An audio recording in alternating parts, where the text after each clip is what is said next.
Well, good morning, everyone. So, my privilege to bring you the word this morning. I notice that both of the elders are away, so I can have a free rein.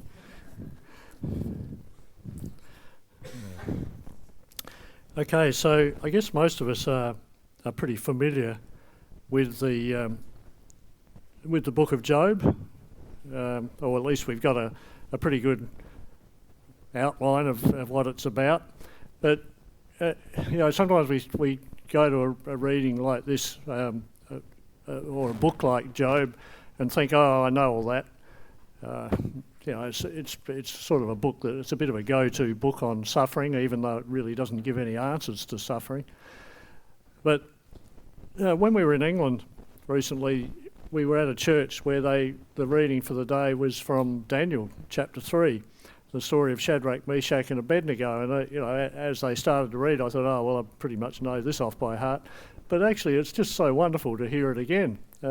Things that we think we know really well, and we just, when we hear God's word read, it's just really, really good for us, especially when, such a great story like that of the faith of these three men who said to King Nebuchadnezzar, look, King, we know that our God is perfectly capable of delivering us from this fire that you're going to throw us into. But even if he doesn't, it doesn't matter. We're still not going to worship your false God.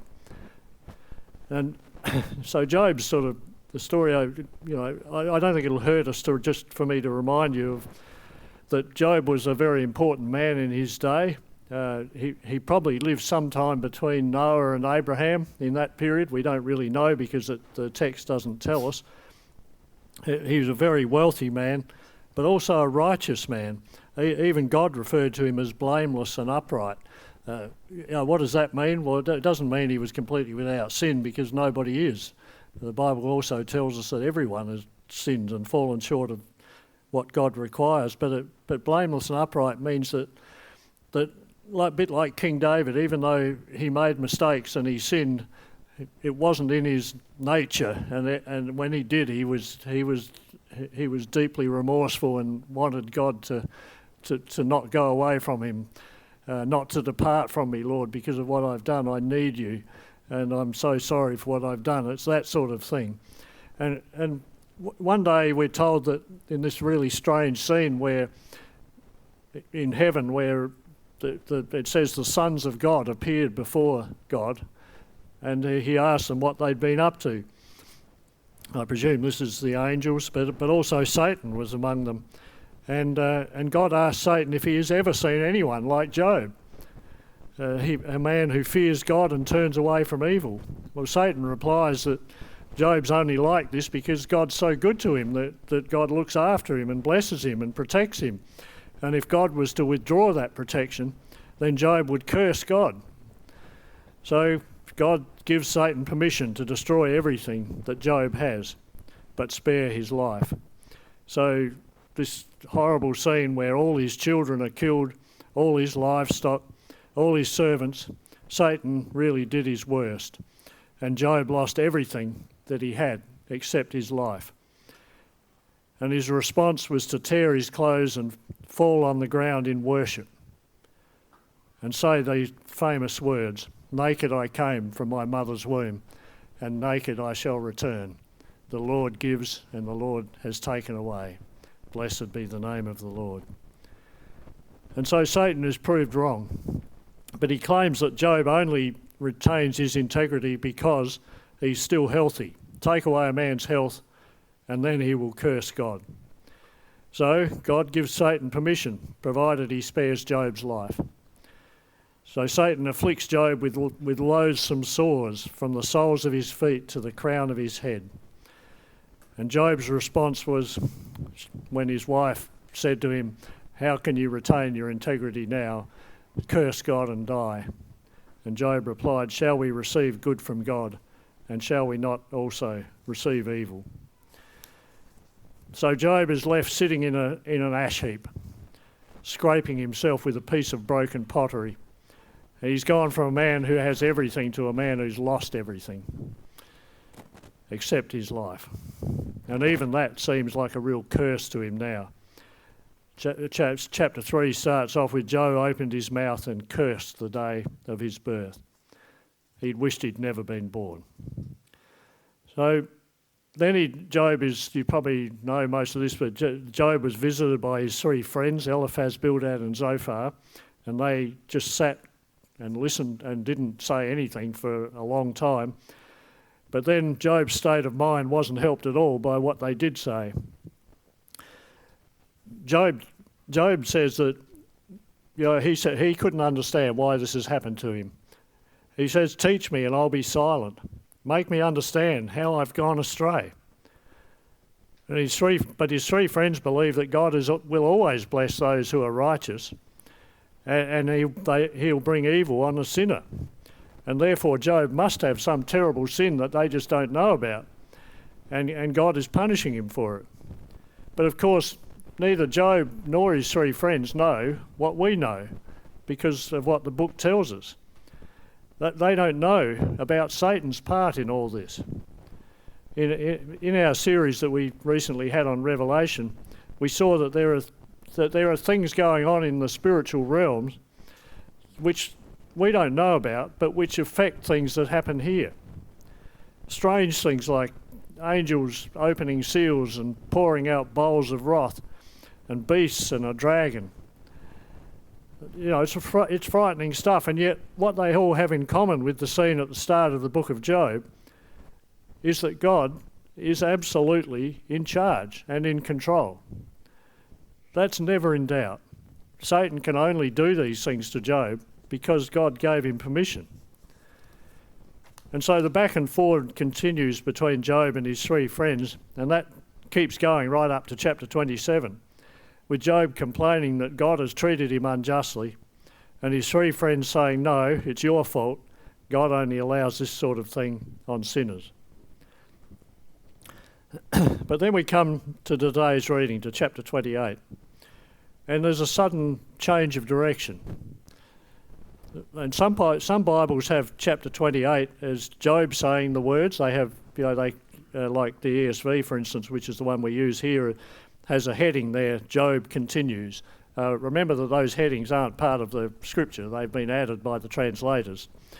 But it's because other translations decided that there was no quotation marks in the original text, so we don't know who's saying it. Some Bibles have it as these are the words of the narrator, same as at the start of Job. But anyway, that's probably irrelevant anyway. It starts off describing mines out in the desert where nobody much goes. How men dig shafts and lower themselves on ropes, and they go to a lot of trouble to find gold and precious metals, sapphires, diamonds, all those sort of things. As we all know, it's not easy to find these things, but people do find them. But then it goes to verse 12, where can wisdom be found? This is a question without the simple answer of the miner. Where can gold be found? Well, it's in the ground, of course, although it's not easy to find, but it can be found. But wisdom? Man does not know its worth, and it is not found in the land of the living, verse 13. It doesn't matter how far you wander or how deep you dig, even in the furthest depths of the sea, you won't find wisdom there.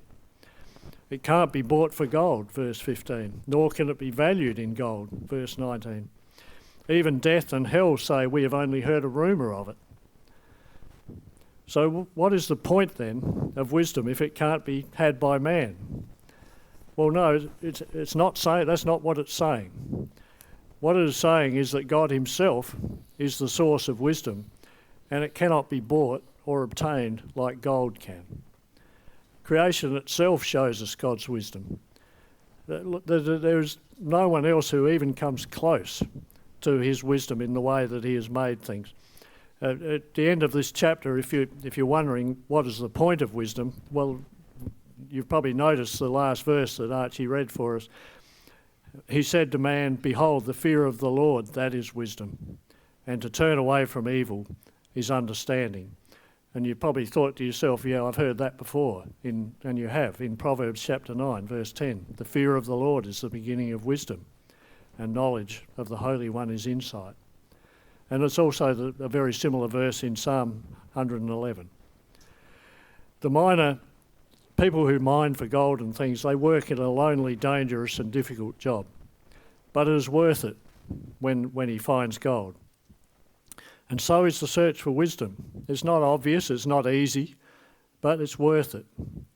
To know God's thoughts and what he has done and who he is, that is worth far more than mountains of gold. And yet there are similarities in this search, the search for precious metals and the search for wisdom, in that both of them are peculiarly human things.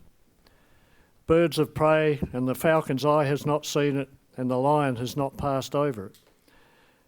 And so is the search for wisdom, a completely human thing. It's also of great value, and it requires the searcher to give up everything else to get it.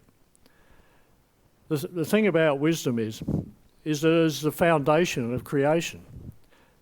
It is the plan that God used to make everything. And amazingly, God in his immeasurable wisdom has chosen to reveal it to us. Some of God's wisdom in creation is accessible to anyone, or at least those who are willing to see it. Psalm 104 says, "In wisdom you have made all these things." But as technology improves and takes us deeper and deeper into the workings of the millions of cells that make up our body,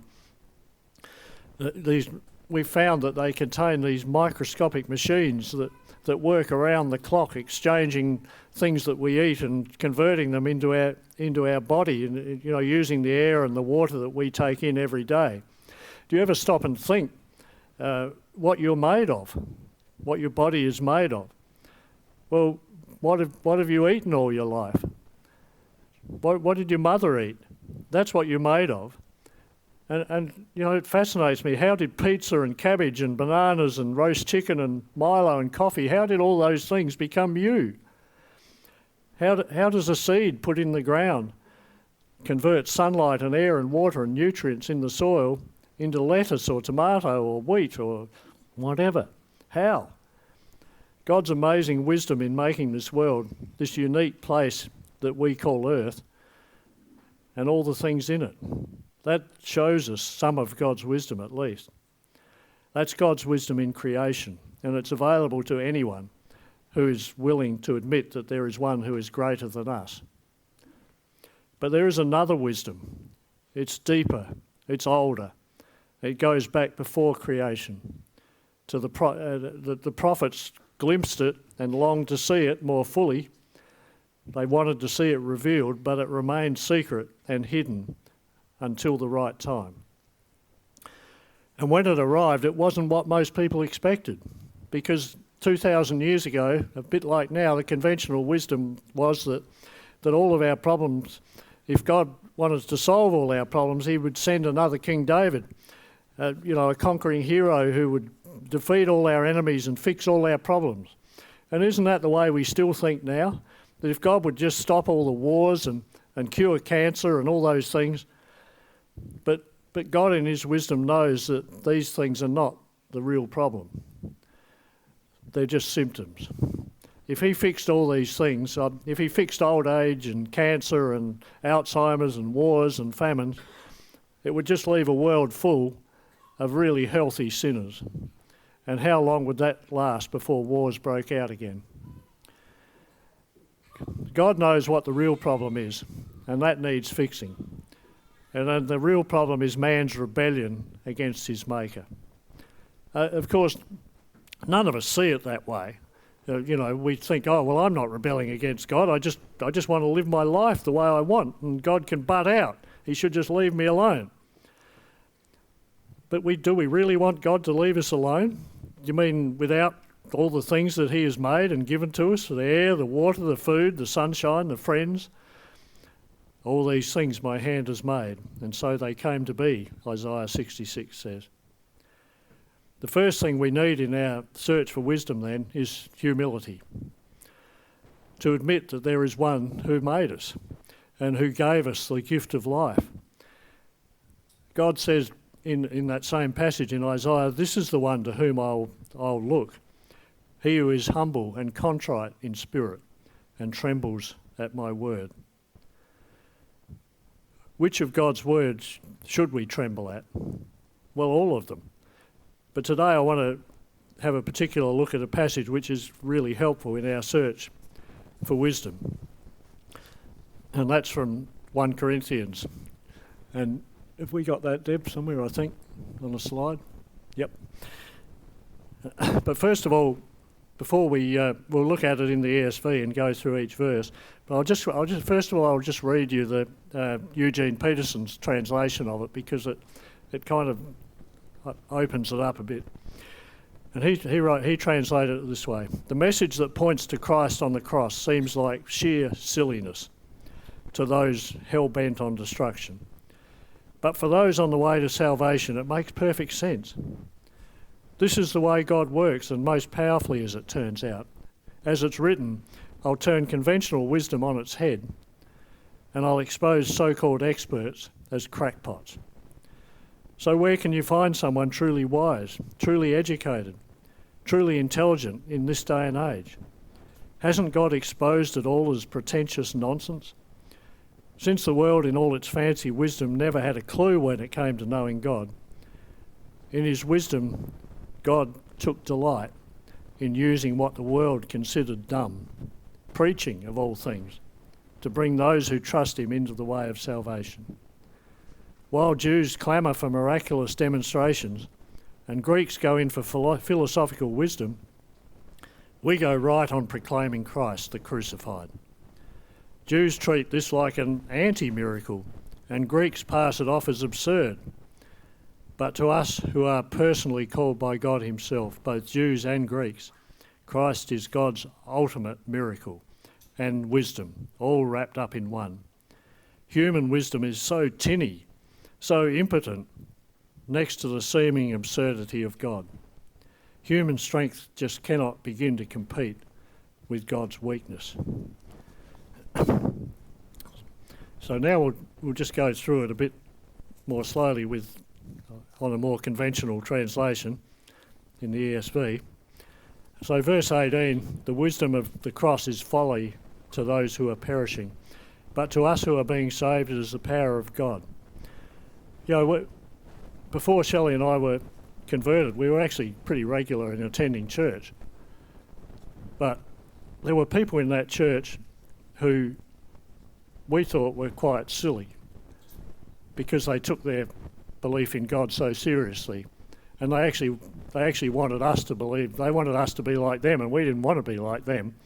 They just seemed to be so unworldly and right out of it. And they used to invite us for meals, and I didn't want to go, but we went. And then the trouble is, then Shelley said, well, they invited us for a meal, so we have to invite them for a meal, and I didn't want to do that either. But then suddenly we got converted. And I could see then, my eyes were open, I could see, well, they are the sensible ones and we were the silly ones. And I wanted to be best friends with them, and you know, we had a wonderful relationship after that. You know, I don't know how they so suddenly changed from being silly to sensible.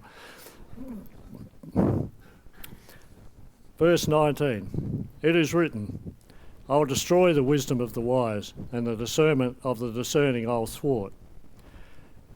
In the end, worldly wisdom will count for nothing. We see many people who are wise in their own opinion and are held up as very intelligent people, perhaps because they've invented something or discovered some amazing new treatment. But intelligence is not the same as wisdom.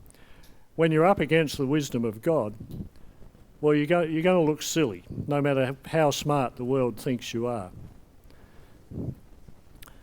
Where is the one who is wise? Where is the scribe? Where is the debater of this age? Has not God made foolish the wisdom of this world? Why is it foolish?